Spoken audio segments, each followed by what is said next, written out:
Unbranding it's always been a theory of mine, is that we don't brand by a formal approach, that it's not the logo, it's not the website, it's not the corporate identity.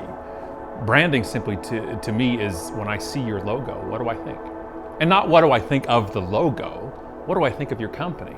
Psychologists say when we see a logo, we think two things: our most recent experience with the brand, or one we've heard, and the most extreme experience with the brand, or one we've heard. So when your company's logo comes up, what words come to mind? And I promise you, they're not the same words you would use to describe your company. I really think what branders are doing wrong is they think they have control of the brand.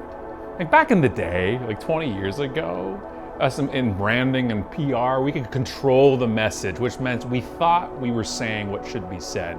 But people are always talking. People always came to their own conclusions about a brand, and they passed that along to others. Hey, do you know a plumber? This guy's good, this guy's terrible. Hey, do you have a recommendation for this? We always were cross-branding with each other. And the brand would sit back and say, I think we're good. Now, well, you're being told maybe you're not. You don't like to hear it. Most companies, I don't think, want to hear it. They want you to say, this is our brand, this is our mission statement, believe it. We don't believe it. Branding is actions. Branding to me is a verb. What we do, how we handle our business, is the brand. But when it comes to good stories, is an example of WestJet. When we were writing the last book on selling, I was editing the chapter about WestJet, how great their culture is, how great they are with their people. And as I'm editing that, an executive from WestJet gets on the flight and tells the flight attendant, hey, I'm an executive with the Calgary head office, and I'm here to help with the service today. Because he was flying to Toronto for something. And she's like, awesome.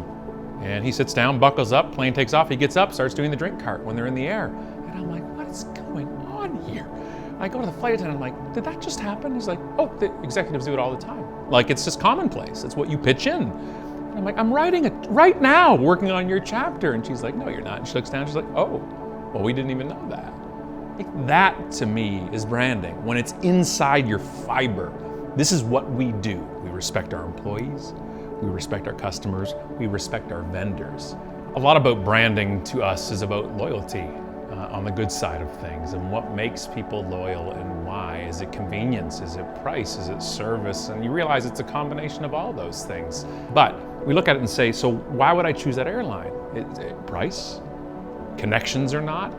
And how they treat you is probably fifth on the list. So although we scream and kick and protest and tweet in all caps until we can't stop tweeting, what we buy is what we decide. One of our biggest issues was with Air Canada, right? My biggest beef in business. I am a super admantanium elite level flyer with them. Why? Most direct flights, most options. My choice is my dollar, and that's really what matters, and is the purchase decision. That's what branding is. Where will I spend that money?